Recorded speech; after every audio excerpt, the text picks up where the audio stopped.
바울 서신을 보면 은혜와 평강이 있기를 원한다라는 인사를 많이 남겨요. 그러다 보니까 우리가 좀 상투적으로 읽는 것 같고, 교회에도 은혜, 평강 많이 얘기하지만 단어만 남은 것 아닌가라는 생각이 듭니다. 근데 여러분, 은혜와 평강이라는 게, 그러니까 이 단어는 익숙한 단어죠. 근데 그리스도 빼고 그냥 도덕적인 의미로 은혜, 평강 하면 금방 날아갑니다. 세상에도 좋은 게 많아요. 그런데 전 요즘에 좀 세상이 알코올 같다라는 생각이 듭니다. 효력이 없진 않은데 금방 날아가요. 시원한데 금방 날아가요. 계속 지속되는 건 뭔가? 우리가 아무리 뜨거운 일이 있어도 금방 식어요. 계속해서 동기를 부여할 수 있고, 진짜 가치가 뭘까? 진짜 내가 이걸 해야 되는 이유가 뭐지를 하는 건 넌지시 저도 깨달아가지만 진짜 그리스도밖에 없구나라는 생각을 하게 됩니다. 여러분, 로마서를 읽어가는데, 이제 왜 로마서를 읽어가는지 이따가 말씀을 드릴게요. 거기서 그리스도라는 반석을 정말 제대로 여러분들이 챙겨가시기를 바라겠습니다. 우리가 신앙으로 정말 예수 그리스도를 믿음으로 살아간다는 게 하나의 개념부터 다 바뀌어야 될 것 같아요. 저는 이제 바울이 은혜와 평강, 그리스도로 말미암은 소망을 얘기하는 걸 보면서 반대로 좌절은 뭘까라는 생각을 한번 해보게 돼요. 우리에게 좌절은 뭘까? 생각해봤더니 좌절은 그냥 내가 싫은 거, 내 뜻대로 안 되면 좌절이에요. 그렇죠? 내가 기분 나쁘고 내가 침체되면 좌절이에요. 그리스도 안에서 생각하지 않아요. 그리스도 안에서 이 좌절이 어떤 의미이고 왜 주어졌고 어떻게 넘겨야 되는지. 가만 보면 우리는 내가 좋아하는 요소만 뽑아다가 기분 좋을 때 찬양할지 모르겠습니다. 그런데 내 마음에 들지 않거나 내가 의도치 않은 게 벌어졌을 때 거기서 예수 그리스도를 믿는 믿음이 어떻게 작동하는지에 대해서는 너무 서툴고 낯선 것 같아요. 그걸 생각하게 된 계기가 그러니까 참 영화배우 한 명도 자신의 인생을 두고 좌절에 대해서 개념 정리를 참 잘 하더라고요. 스칼렛 요한슨 아시는지 모르겠어요. 얼마 전에 우리나라에 들어왔다가 그 유재석 씨랑 인터뷰를 했죠. 스칼렛 요한슨은 사실 팬분들은 알겠지만 아역 때부터 시작을 해서 사실 세계적인 스타가 되기 전에 되게 이미 유명했었습니다. 그런데 이제 마블 스튜디오에서 한 배역을 따냄으로써 10년 동안 이게 정말 전 세계적으로 히트를 치는 시리즈의 그 한 배역으로 더 유명세를 더했죠. 근데 그 10년 동안 되게 세계적으로 유명한 배역을 사실 처음에는 떨어졌었대요. 떨어졌다는 걸 이번 인터뷰 때 알았어요. 떨어져서 되게 난 탑스타가 아니었나? 이거 했는데 안 되네. 떨어졌는데 나중에 다시 오란 얘기를 듣고 너무 기뻤대요. 처음 하기로 한 배우가 다른 일정 때문에 취소를 하니 되게 감사함으로 딱 가겠다는 얘기를 하면서, 아니 어차피 할 건데 처음에 확 됐으면 좋을 걸 왜 도전했다가 좌절했다가 실망했다가 다시 들어가는 그런 거 너무 피곤하지 않느냐 그랬더니 딱 이렇게 얘기를 해요. 아니 저에게 도전과 실망하는 그 과정이 다 필요했겠죠. 뭘 위해서? 이 배역 하나를 위해서. 그러니까 이 스칼렛 요한슨에게는 좌절이라는 개념이 끝났어. 땡이야. 이게 아니고 그 좌절을 통해서 감사하게 받아들일 태도를 만들어 놓는 과정이라고 딱 표현을 해요. 되게 멋있잖아요. 늘 그렇지만 저만 멋있어요? 되게 멋있잖아요. 그러다 보니까 뭐 이런 생각이 없는 겁니다. 이럴 바엔 처음부터 했으면 얼마나 좋아. 난 뭐 땜빵이야 이런 게 없고, 실패했고 도전했지만 실패한 걸 인정해야 되고, 그러나 다시 요청이 왔을 때 첫 번째 되는 것보다 감사하게 받아들이기 태도가 만들어져서 너무나 그 10년 동안 그 배역을 잘 소화했다라는 그런 말을 합니다. 우리가 그리스도 안에서 생각할 때 이거보다 더 깊게 생각할 수 있어야 되지 않을까요? 근데 당장 우리만 해도 좌절 그러면 벌써 그냥 끝났어 이렇게 짜증이 몰려오고 겪기 싫은 거잖아요. 저는 이런 생각을 하게 됩니다. 나의 걱정이 하나님보다 클 때 좌절이 있는 거 아닌가? 그렇죠. 그게 필요하고 의미가 있고, 하나의 배역을 따내는 과정에서도 필요한 과정으로 여기는데, 그 모든 과정에 하나님의 손길이 있다라는 걸 정말 확신한다면 그게 기분 나쁠 것인가? 힘들죠. 제가 지난주에도 말씀했지만 여러분들의 어떤 걱정, 여러분들의 삶의 짐을 가볍다라고 하는 거 절대 아닙니다. 지난주에도 말씀드렸지만 하나님의 손길이 훨씬 크고 무겁다라는 걸 얘기하는 겁니다. 그렇기 때문에 제가 왜 좌절이 일어날까? 나의 걱정이 하나님보다 커서 일어나는 것 아닌가? 그래서 어떤 측면에선 사실은 좌절도 교만이라는 생각이 드는 겁니다. 왜요? 이미 내가 끝났다라고 결정해버린 거기 때문에 그렇습니다. 내 결론이 가장 상위에 있는 거죠. 하나님이 이것을 어떻게 해가실지 모르는데 내 결론이 가장 높은 겁니다. 끝났어 라는 내 결론이 하나님의 손길보다 큰 겁니다. 여러분의 다시 얘기하지만 여러분들의 좌절의 심정과 의기소침함이 무의미하거나 가볍다라고 얘기하는 거 아닙니다. 그거보다도 여러분들이 정말 깊은 절망을 맛보실 때 그 절망의 깊이보다 하나님의 은혜가 훨씬 크다라는 것을 말씀드리고 싶은 거예요. 그래서 바울 사도가 우리의 직관과 우리의 감정에 모든 게 매몰되어 있는 이 땅의 사람들에게 하늘의 백성됨은 다르다. 정말 그 그리스도를 두고 생각하는 법을 배우라. 아니, 그리스도를 두고 어떤 삶이 펼쳐지는지를 보아라 얘기하는 거죠. 그래서 오늘 우리가 짧은 인사말만 읽었지만 이거는 보너스로 지식 하나 전달드리면 1절부터 7절까지 읽었잖아요. 그 성경에서도 한국말로도 넌지시 티가 나지만 헬라어로 읽으면 한 문장이에요. 그 긴 게 한 문장이에요. 그러니까 얼마나 바울이 열정적으로 썼는지 알겠죠. 은혜와 평강이 정말 하나님 안에서 있는데 이 단어들이 나오잖아요. 부르심, 택정, 성경에서 미리 약속함, 다윗의 혈통을 통하여 오신 예수 그리스도. 우리가 만든 게 없는 겁니다. 우리가 만든 게 없는 겁니다. 하나님께서 부르셔서 온 것이고 나의 지금 이 입장이 주의 부르심 때문에 가능한 거고 내 실력이 아니라 주께서 택정하셨기 때문에 그 견고함. 그러니까 나의 실력의 모자름과 나의 실패로 무너지지 않는 하나님의 택정, 그리고 지금 벌어지는 것들이, 그리고 내가 주로 지금 전하는 예수 그리스도라는 존재가 성령에서 미리 약속하신 대로 오신 분이지 갑자기 뚝 등장했는데 뭐 한 시대 빛내고 간 분 그런 정도가 아니다. 다윗을 통해서, 즉 이스라엘 역사 내내 약속 중에 오신다 하신 분이다라는 걸 얘기하는 거죠. 그래서 바울이 얘기하는 건 초점이 하나에 딱 꽂혀 있어요. 주가 하고 계신다. 그 예수 그리스도가 하나님의 아들이요 구원자요, 그가 하시는 일이 우리 인생의 중심을 지나간다. 이거를 너무나 간절히 얘기하는 거죠. 그거를 이제 바울은 너무나 힘주어 얘기하고 싶었고 저도 오늘 힘주어 얘기하고 싶은 겁니다. 그래서 저도 힘주어 얘기하고 있는데 여러분 왜 이렇게 표정이 다 피곤하세요? 오늘 아마 몇 가지 개념 못 볼 겁니다. 로마서는 너무 깊어요. 근데 이거 하나만 봐도 시간 끝날지도 몰라요. 그래서 예수 그리스도의 종 바울인 거예요. 바울이 자기의 입장 정리, 자기의 그 정체성을 정의할 게 얼마나 많았는데요. 근데 딴 거 없어요. 예수 그리스도의 종 바울인 거예요. 근데 여러분 종이라는 표현이 너무 자기 자신을 또 깎아내린 거 아니야 싶죠. 근데 여러분 진짜 종이에요, 종. 그러니까 주인이 없으면 정체성이 만들어지지 않는 존재. 그리고 이 말씀 기분 나빠하지 마세요. 사실상 우리는 다 종의 성향이 있습니다. 사실 우리는 종의 성향이 있습니다. 종의 성향이 없는 존재는 딱 한 분, 하나님밖에 없습니다. 스스로 계신 하나님 외에는 시간과 공간과 환경과 육신, 뭔가에 의존해야 되고 우리는 뭔가에 의존해야 되는 종의 성향이 다 있는 겁니다. 사실상.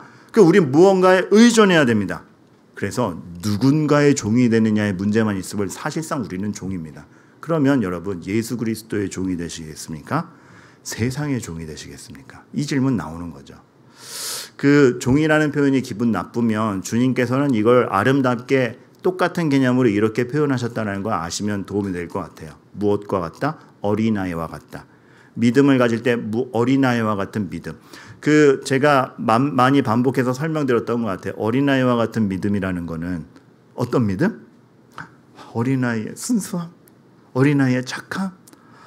애 키워보신 분들은 알죠. 아이들은 결코 순수하지 않아요. 아이들은 결코 선하지 않아요. 힘이 약할 뿐이에요.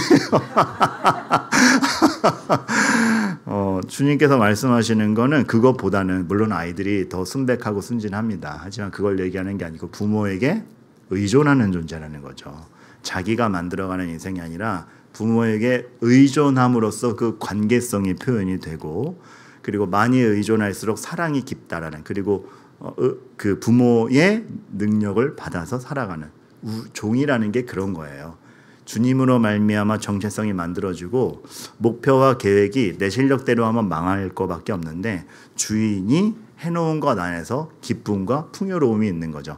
그래서 참 그 주님의 비유가 이런 종의 영예라고나 할까? 그런 걸 잘 표현하는 게 달란트 비유만 봐도 주인이 일을 하니 주인의 선한 의도와 주인이 뭘 할지를 아니 맡겨진 달란트로 일을 하는 거 아닙니까? 그러니 주인이 나중에 영예를 주는 게 이윤을 많이 남겼다보다는 나의 기쁨에 참여하라, 이게 되는 거죠. 그러니까 그것이 종입니다. 그리고 그것이 우리에게 있는가? 그렇다면 다시 말씀드리지만 누구의 종이 되겠냐라는 거죠. 사실 우리는 내 주인이 누구냐에 따라서 좌절의 근거도 생깁니다. 여러분, 돈의 종이면 돈 때문에 좌절해요. 학벌의 종이면 학벌에 좌절하죠. 참 아이러니한 게 부모가 자녀의 종이 되죠. 어쩔 때는. 여러분, 부모는 자녀의 그늘이요 보호자가 돼야지 종이 되면 안 됩니다. 근데 요즘에 보면 종이 돼요. 그래서 자녀의 잘못 때문에 그늘막이 돼줘야 되는데 자녀가 잘못되면 자기도 좌절해요. 이거 뭔가 잘못된 거 아닙니까? 주님만이 주인입니다. 그리고 주님이 주인인 가운데 나머지를 키워가는 거죠. 근데 우리는 주님께 떨어지는 게 좌절의 근거가 돼야 되는데 다른 거에 좌절의 근거가 너무 많아요. 그러니까 믿지 않는 사람과 똑같아요. 성공하고 싶어요. 똑같아요. 이 성공 못하면 나 좌절할 것 같아요. 똑같아요. 다만 세상 사람들은 자기 열심으로, 우리는 기도로 이루어낸다는 것만 다른 것 같아요. 그러니까 주님의 이름으로 세상을 얻겠다, 이것만 다른 것 같아요. 근데 그렇지 않습니다. 주님의 이름으로 주님을 얻어야죠. 그래서 우리의 어떤 관점과 우리의 믿음이 있다라는 게 정말 하늘을 보고 하나님의 일을 봐야 되는데 그러지 못하니, 스카솔주라는 목사님이 이런 얘기를 했죠. 이 시대 크리스천들이 이 세상에서 그토록 무기력해진 것은 무엇보다도 더 이상 다른 세상을 생각하지 않기 때문이다. 우리도 이 세상만 있는 거예요. 우리도 이 세상만 있으니 믿음이 없는 이들이 느끼는 좌절을 똑같이 느낍니다. 그러면 정말 세상이 이기지 못할 존재로 우리를 만드신 그 주님 앞에 우리는 세상에 먹혀버리고 있으니 정말 주님을 모르는 거죠. 여러분, 예수님을 먼저 만나시기를 바랄게요. 그리고 그 예수님이 어떤 소망을 주시는지를 보아가시기를 좀 바랍니다. 예수님이 주시는 소망이 세상이 여러분들을 죽이지 못한다라는 건 분명히 말씀하시거든요. 그럼 그 다음에 어떤 넥스트 스텝을 걸어야 되느냐, 이게 이제 우리의 고찰점이죠. 제가 그 인간은 누구나 종의 성향이 있다라고 했는데 사실 창조 때부터 그래요.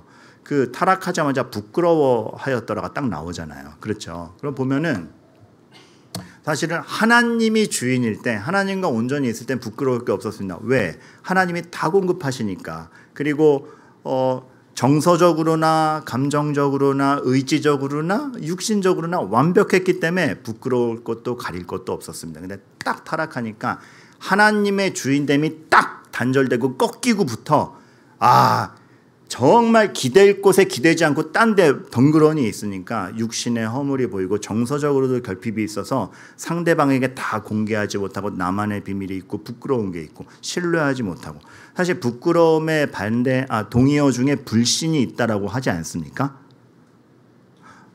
오늘 무슨 말을 해도 여러분들이 공감을 하나도 안 해주니까 제가 부끄러워요. 그건 반말이고 어는 반말이고 그건 아침마당에서 하는 거고요. 네. 감사해요. 그래서 이런 부끄러움들이 생기는 거에 있어서 그 사람이 자기 힘으로 이제 채워 넣으려 그러는 거죠.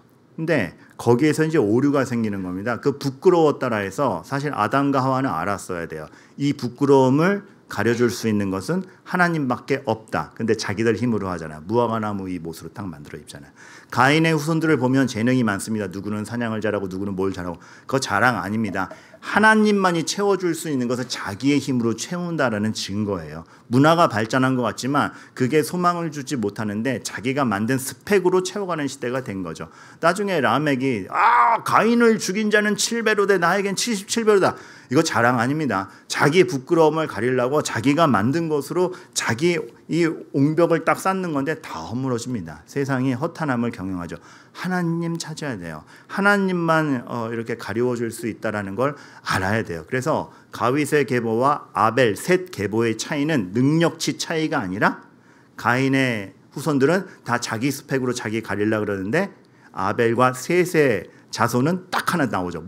비로소 하나님의 이름을 불렀더라. 여기서 있는 거거든요. 우리는 그러고 있는가? 여러분, 우리는 어디서 좌절이 와요? 하나님에게서 끊긴 게 좌절이 와요? 아니면 딴 좌절이 더 커요?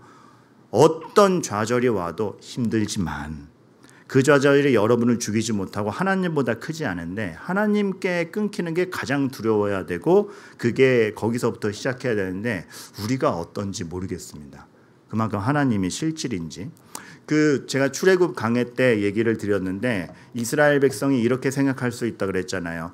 자유를 찾아서 애굽에서 나왔는데 나오자마자 하나님이 하시는 일이 뭐하다가 십계명 주고 이거 해 이거 하지 마. 그러니까 뭐야 왕만 바뀌었지 속박되는 건 똑같잖아. 이렇게 불평할 수 있다라고 했죠. 근데 여러분 이거 알아야 돼요. 왕만 바뀌었지 속박되는 건 똑같잖아가 아니고 왕이 바뀌었다라는 게 중요한 겁니다. 왕이 바뀌었습니다. 왕이 하나님이십니다. 우리의 아버지이고 우리에게 영생을 주시며 우리에게 없는 소망을 만들어주신 분이 왕이요. 그 왕 안에서 하는 행동이 비로소 의미가 있는, 모래 위에 지은 집이 아니라 반석 위에 지은 집이 비로소 의미가 있는, 그러니까 반석에서부터 시작하는, 왕 안에서 시작하는, 그리스도 안에서 시작하는 게 비로소 의미 있구나. 이거를 바울이 시작점부터 깔고 가는 거죠. 예수 그리스도의 종 바울. 딴 정체성 없다. 예수 그리스도의 종 바울. 그래서 여러분들 이 로마서를 강해는 아닙니다. 좀 몇 가지 핵심만 뽑아서 지금 방학 동안에는 이제 방학했으니까 특별로 로마서를 한 장씩 좀 보아가려 그래요. 그래서 오늘 로마서 1장 보고 다음 주에 2장 보고 3장 보고 세세한 강해는 아닙니다. 좀 하나의 핵심만 짚고 넘어가려 그럽니다. 그러면 8월 3일에는 또 신학교 총장님이 오세요. 은혜 크게 받으시고 그 다음에 10일, 17일, 24일, 31일 4, 5, 6, 7장을 방학 때 보려고 해요. 그러면 9월 1일부터 전교인 특별기도 시작인데 전교인 특별기도 본문이 뭘 것 같아요? 로마서 8장. 근데 제가 로마서 8장까지 목표를 두고 가는 이유가 있습니다. 그 신학자들이 이런 얘기를 해요. 여러분들이 나중에 읽어보셔도 참 이게 사역반 졸업하신 분들은 다 외우셨지 않습니까? 그렇죠. 김현준 집사님 같은 경우는 지금도 잠꼬대를 로마서 8장으로 해요. 그래서 이렇게 가끔 졸고 있어서 보면 로마서 8장이 막 입에서 나오고 있어요. 그래서 막 불평을 해도 로마서 8장으로 불평하고 내가 확신하노니 사망이나 생명이나 그러니까 운전을 해도 모든 것이 합력할 선울이나 이렇게 하신다는 소문이 있어요. 그 정도로 이제 로마서 8장의 은혜가 되는데 로마서 8장을 두고 많은 신학자들이 그런 얘기를 하잖아요. 만약에 전쟁이 나서 성경이 다 타더라도 로마서 8장만 남아도 복음의 정수는 다 알 수 있다라고 일컬어지는 장입니다. 그래서 그 로마서 8장을 특별히 새벽기도 때 살펴보려고 그래요. 그러니까 여러분 되게 두근대죠. 방학 동안에 약간의 접점만 찝는 계략적으로 보는 거지만 그 흐름으로 가다가 9월에 우리가 하반기를 시작하면서 로마서 8장을 볼 때 너무 뜨거울 거예요. 그 기점이 오늘인 겁니다.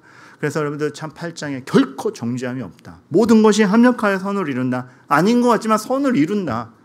내 실력이 아니라 미리 정하신 하나님이 미리 정하셔서 미리 사랑하셔서 먼저 하셔서 도대체 우리의 어떤 배반으로 뒤틀림이 없는 의롭다 하시고 영화롭게 하시고 사망이나 생명이나 아니 사망이면 끝인 것 같은데 아니 사망이나 생명이나 기쁨이나 그 어떤 것도 그리스도 예수 안에서 그리스도 예수 안에 우리의 사랑을 끊을 수 없느니라 성령께서 우리를 대신하여 탄식한다. 로마서 8장에 그 성부 성자 성령의 주옥 같은 사역의 역사가 다 나오는데 여러분 이거 기대하시면서 오늘부터 우리가 가는 그런 취지인 겁니다. 기대가 되시죠?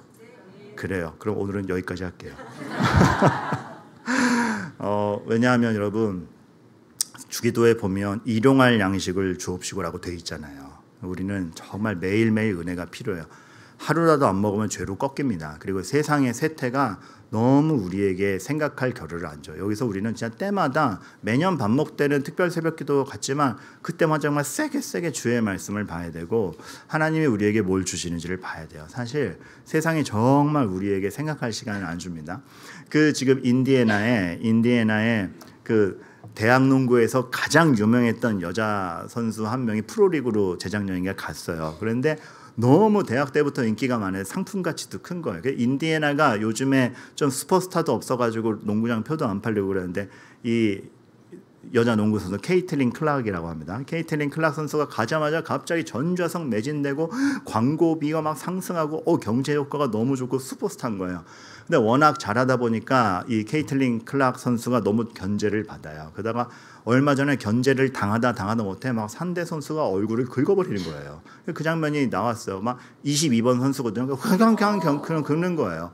그럼 미안하다라고 해야 될 거 아니에요. 미안함도 없어요. 다른 동료들이 와가지고 미안하다는 없고 막 밀치고 오히려 그냥 이게 몸통으로 밀어서 이제까지 됐어요.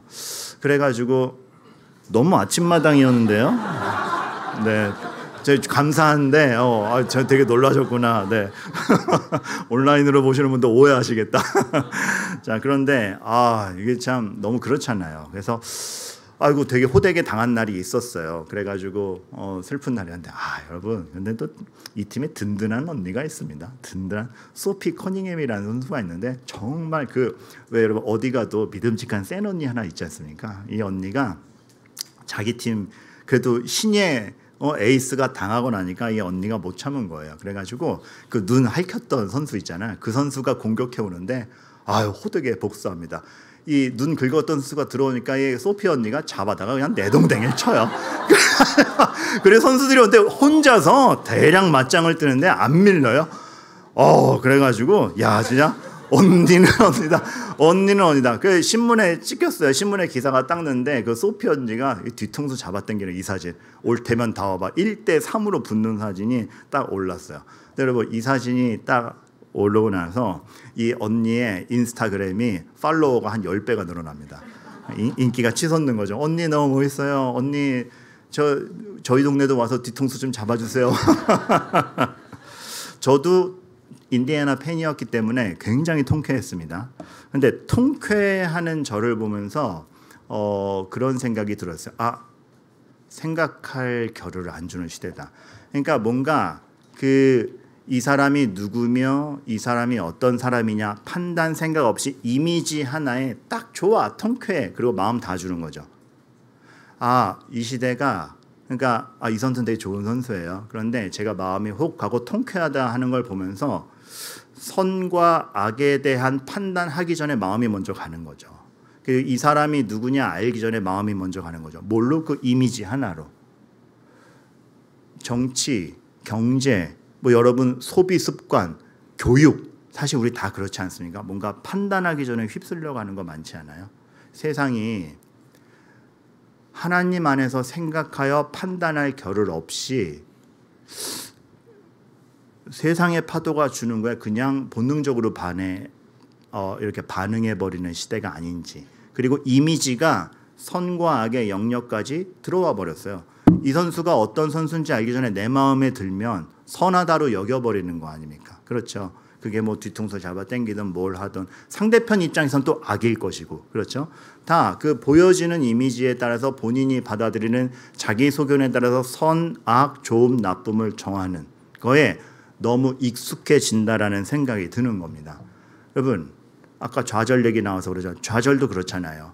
이 지금 상황의 안 좋음이 하나님 안에서 어떻게 기도해야 되고 하나님이 어떻게 이끌어 가실 것이며 사실 성경 안에도 많은 좌절들이 있고 끝인 것 같은 순간에 하나님이 어떻게 반대로 역사하시고 반대로 그리 아니하실지라도 그것을 견뎌가는 게 무엇인지 생각할 겨를 없이 좌절부터 해버리잖아요. 그렇죠. 좌절해버리는 겁니다. 믿음으로 생각할 시간을 안 주는 시대다 싶은 거예요. 거기서 바울의 기준점 딱 짚고 가는 거죠. 그리스도의 종이다. 내 실력 아니라 그리스도가 하신 일을 토대로 그리스도와 관계하여 정체성이 매겨지는 사람으로서 부르심을 받아 나는 사는 것이고, 다른 것이 성공이 아니라 하나님의 복음을 위하여 하나님의 택정을 입었으니 그것이 무엇이 나를 흔들어 놓을 수 있으리요. 그 복음을 전할 수 있다라면은 다 감수할 수 있는 그 판단과 기계가 우리에게 있는가?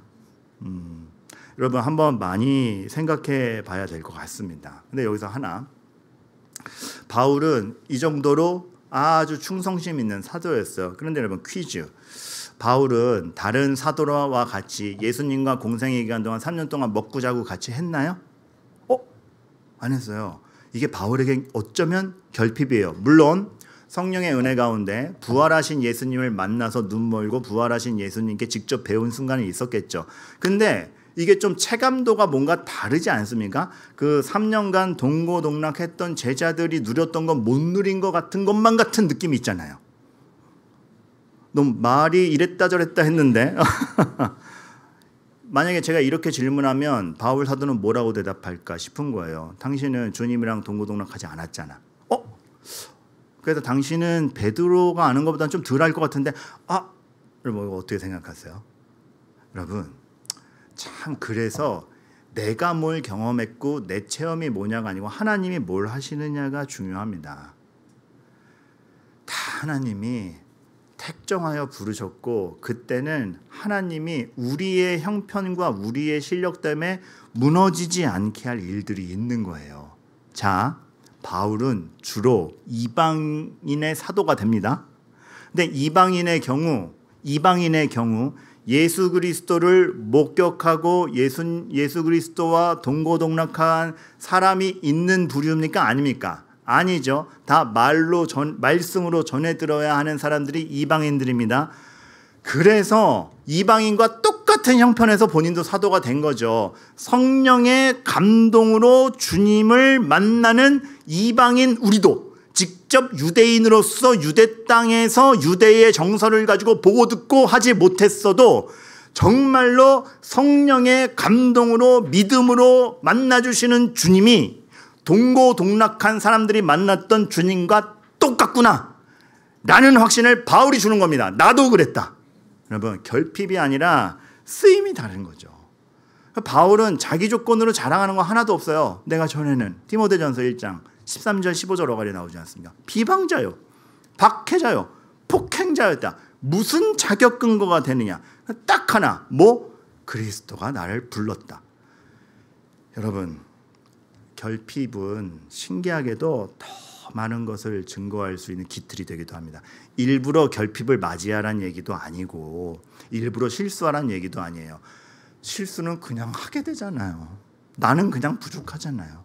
결핍은 어느새 오잖아요. 그런데 그게 그래서 좌절의 요건이 되는 게 아니라 신기하게도 더 많은 것들을 증거할 수 있는 요건이 되는 것. 그게 어디서 온다? 하나님의 부르심에서 온다는 거죠. 야곱의 방황이, 다윗의 죄악이, 그렇죠? 바울의 오만이, 베드로의 배신이 놀랍게도 방황하는 자들을 위로하게 되며 죄악에 빠진 자들에게 은혜를 가르치게 되며 오만했던 자에게 주 앞에 겸손하게 서게 하며 배신으로 좌절한 자에게 우리가 주를 사랑하는 줄 주께서 하신다. 주의 사랑을 확신하고 와라라는 위로를 주는 것이며 붙여보세요. 여러분의 뭡니까?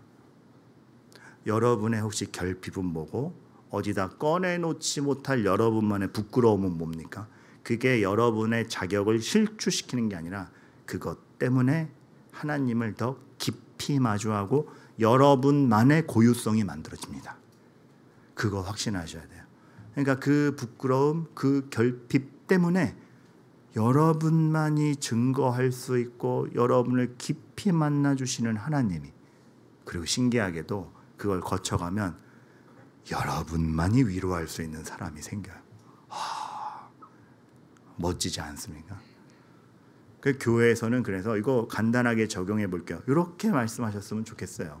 너 왜 그래? 라고 하지 마세요. 나도 그래. 진짜 하나님의 역사를 기대하는 사람들의 말은 너 왜 그러니? 그거 왜 못하니? 주님이 언제 우리에게 질책하셨습니까? 나도 그래. 목사님 이런 사람들 없죠? 저도 그래요. 저만 이런 고민하는 거 아니에요? 다 그래요. 은혜를 의지할 뿐이에요. 지난주에 제자반에 숙제를 줬는데 좀 센 걸 줬어요. 일주일간 12시간 기도 시간 채워오기. 그러니까 이제 6일 동안 12시간 해야 되니까 하루 평균 2시간 기도를 해야 되는 겁니다. 그래서 막 채워가야 되는 건데 목요반에 그 숙제를 주고 아차 싶었던 게 이제 저도 같이 하기로 했는데 금요일 토요일이 저게 되게 바쁜 날 아닙니까? 그러니까 첫날에 30분하고 두 번째 날에 1시간하고 주일 막 복잡하게 진행하니까 막 밀린 거예요. 하루에 2시간씩 해야 꽉꽉 채워야. 그래서 월요일이 딱 됐는데 이제 목요일에 숙제 검사해야 되는데 400분이 남은 거예요. 기도해야 될 시간 계산한. 그래가지고 막 심장을 떨리며 여러분들 저는 금요일에 토요일에 주일에 이만큼 기도하고 월요일에 지금부터 목요일까지 이제 해야 되는데 3일 동안 400분을 기도해야 되는 상황에 왔습니다. 그래도 해보려고 그럽니다. 여러분 화이팅 합시다. 그랬더니 이제 그러면 목사님 같이 숙제해 주셔서 감사해요. 목사님도 화이팅 이런 게 우선적으로 남을 줄 알았는데 이제 두 번째 붙은 댓글에 이렇게 있었어요. 목사님도 400분이라니 위로가 됩니다. 나도 그래. 여러분 목사라고 뭐 특별한가요? 저도 그래요. 은혜 불렀으니 왔지. 저도 그래요. 그러니까 여러분 우리가 정말 하나님의 부르심에 대해서 실감한다는 게 뭔지를 아셨으면 좋겠어요. 그래서 바울 사도가 이 얘기를 하지 않습니까? 하나님 우리 아버지와 주 예수 그리스도로부터 내가 만들어낸 사람이 세상에 만들어내는 게 아니에요. 하나님 우리 아버지와 주 예수 그리스도로부터 주어지는 은혜, 그렇죠? 평강, 하나님과 우리 사이의 화해, 그게 있기를 원하노라. 여러분 여기서부터입니다. 하늘만이 줄 수 있는 겁니다. 마지막 교회적 적용하고 마치겠는데 세 번째 마지막인데 제목을 붙일 게 없어서 3.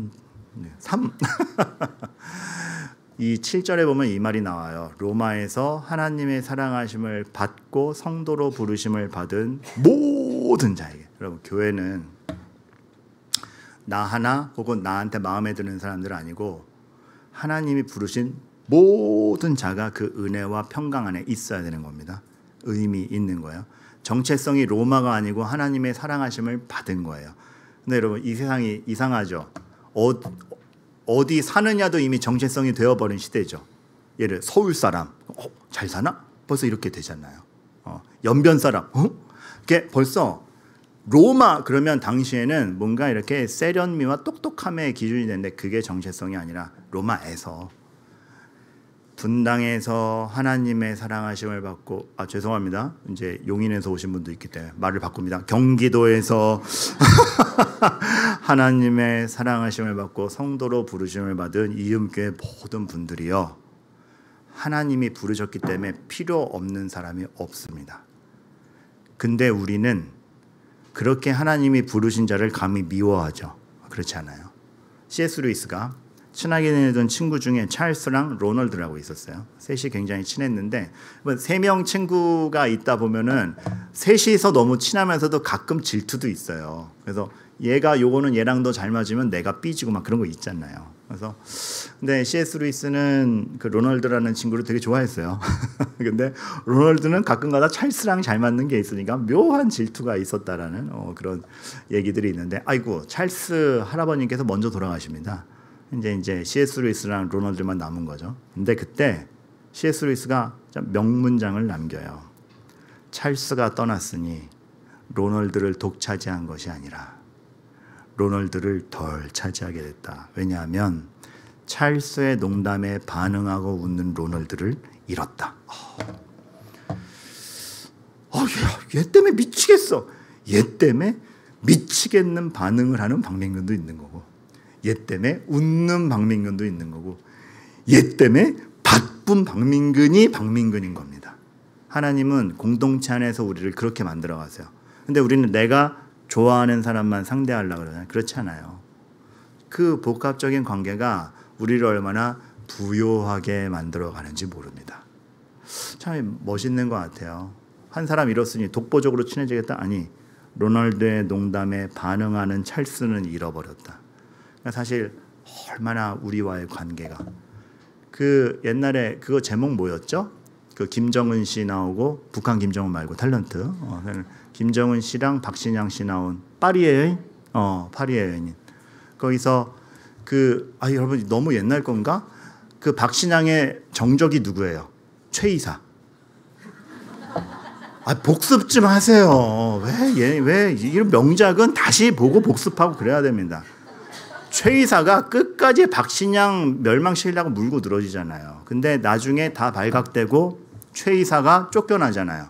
근데 그때 박신양이 그래도 어릴 때부터 알아온, 자기 아버지와도 일했던 최이사님이라서 막 달려가서 정중하게 인사를 하면서 자기를 죽이려고 했던 최이사님에게 이렇게 얘기하지 않습니까? 최이사님, 제가 최이사님과 함께한 시간 나쁘지 않았습니다. 최이사님이 계셔서 제가 성장할 수 있었고, 판단할 수 있었고, 어려움도 헤쳐나가는 법을 배웠고 합니다. 최이사님과 함께 있는 시간 나쁘지 않았습니다.